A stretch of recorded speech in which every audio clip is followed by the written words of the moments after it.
Hi, I'm Kim-Mai Cutler with TechCrunch, and I'm here with Joe Lonsdale, who just raised his very first fund for Formation 8. He's also a founder of Adipar and Palantir. So Joe, I just wanted to ask, why did you decide to go your own way with starting your own fund instead of joining up with, some of the people that you've worked with in the past at Clarium or at Founders Fund? Sure. Hey, Kim. Thanks for having me. Well, I think that there's a lot of lessons we learned at Palantir, and I became inspired by certain problems in big industries that I felt that people weren't focusing on. And so my real goal with this is to inspire great engineers and great people to work on the problems that I care most about. And so I think the problems in government and healthcare and finance and energy were not always the same problems these other people were focused on at their funds. Mm-hmm. Where does the name come from? Well, I think with the idea is that we're forming the companies that are going to really form the future of the world, and there were 8 of us who put it together, so 8's a lucky number in China as well, and we have a big focus on helping the companies expand to Asia. Mm-hmm.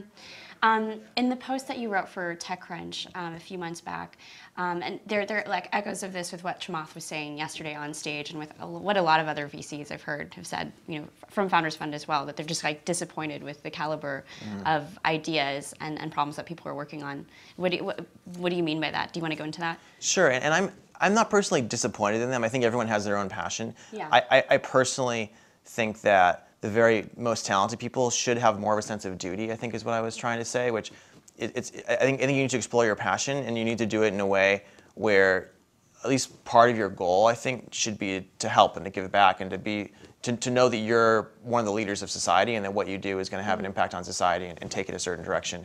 And I think if people felt more of that duty, they probably would be more inspired to work on some of these problems in the areas that are most broken. I mean, healthcare is completely broken in our society. Government is just dysfunctional compared to what it should be. Like we have very inefficient major sectors that run most of our economy. Most of our GDP is tied to these big problems that people are not working on right now in technology. And so the question is, if we're going to be prosperous 20, 30 years from now, it's going to require our best and brightest to work on these things. And computer science touches everything now. That's a fun part about being a technologist, is you can get involved in any sector and change how the sector works.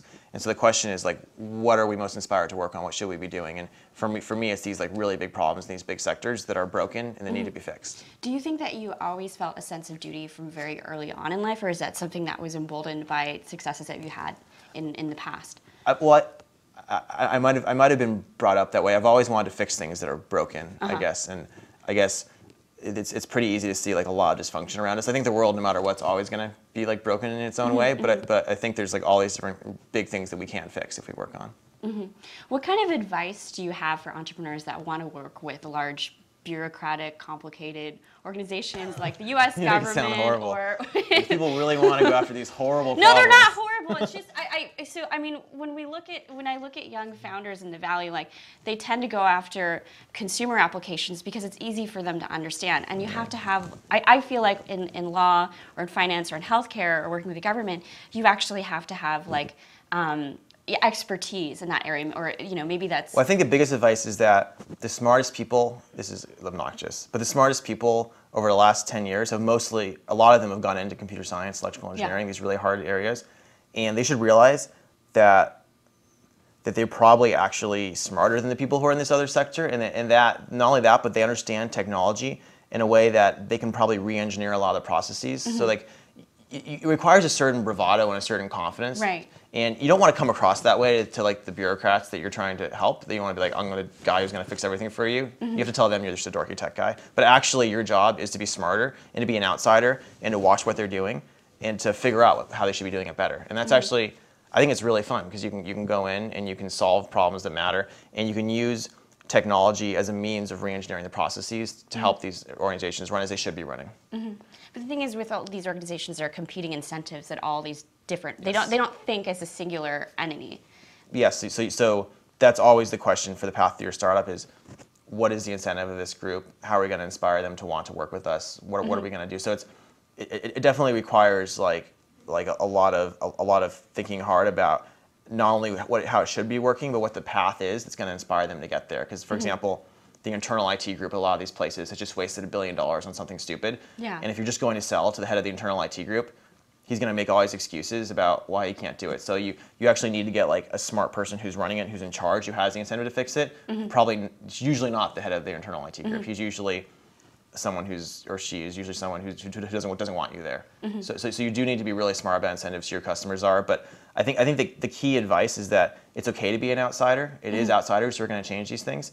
And then the other part is that these are really hard things to do, so you need to get a lot of really good people around you all working on it. I think the reason Palantir worked is we had probably like 20 people who would have started their own little company all get together to build this company early on. And so we just, there are 5 of us who are founders, including Peter.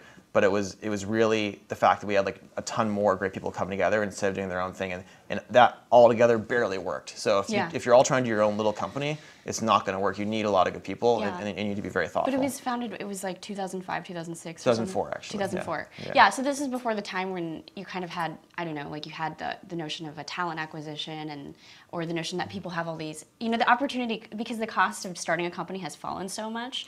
I mean, it's the opportunity cost. It has fallen, and when we were recruiting the next kind of wave of people in 05, 06, everyone, including most of the VCs, are like, oh, it's a silly company. Web 2.0 is the next thing. Why are you guys doing this?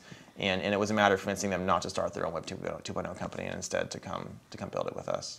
Well, I guess what I'm saying now is it feels like the talent market feels more difficult, or it has felt more difficult in the last 2 or 3 years because everyone wants. It is hard, and so I'm very proud of what we've done at Adapar. Yeah. Adapar's company started after Palantir. We have about 90 people now. We're still getting a lot of the very best people to come there and be part of a mission that is a mission. It's a wealth management platform. Yeah, we're trying to transform global finance. It's a wealth management platform because we think we're the base of what's going to control global finance is that people will actually own the money, because you're going to cut out a lot of the middlemen. And there's some really hard problems there. There's tens of billions of dollars a year spent on that area of technology. And we think by owning that, we're going to have a platform that's going to be very valuable. And so similar to Palantir, it's just like you need like a lot of really good people to make it work. And I think we've been able to do that because it's an inspiring mission. And similarly, the companies I'm investing in, companies like Delphi right now, they're solving government IT problems, or all these other companies like Context Logic are requiring lots of really good people to get together to solve a hard problem. And I think that's like a good theme. If you want to go after something that's meaningful, you can't just like all do your own little company, which I think is one of the challenges in the consumer web space in New York. Yeah. I also wanted to ask about the fund's focus in Asia. I mean, you were talking with Alexia about, of course, Asia's not this like monolithic market. There's Korea, Japan, and there's Southeast Asia, China. Definitely. I think when I watch companies grow up from the U.S. market, I mean, the classic model always seems like you find product market fit here, and then once you defeat whoever is competing with you, you kind of scale up from the U.S. and then you go to Western Europe, and then you consider Japan, and then the rest of Asia. But that isn't. You don't think that's not? Well, I think going to Asia too soon is a big mistake. Yeah. I think it's really distracting if you're going to like all of a sudden like we're doing 20 countries at once and conquering the world, and we haven't even got any product market fit at all. So I think Asia is a really important thing to go to as you get to the early growth period where it's clear you've achieved product market fit and it's going to be something big. And then it's a very binary. It's like you shouldn't be doing anything at all there. And then all of a sudden when you're ready, you should be like doing a bunch of stuff there. Bam, and have the right partners and the right strategy. And because if it is a very disruptive technology, there are winner-take-all effects, and you want to be the first one there. Like letting someone else who's maybe not as good as you start 2 or 3 years ahead of you, it's not good. You want to be there when it's time to go. The Chinese market obviously has been super difficult for U.S. Technology companies, and I was wondering, I was thinking about, is there anyone other than Apple that's been successful? Well, I think Jerry Yang with Yahoo was very successful in the bets he made there and how he allied with people there.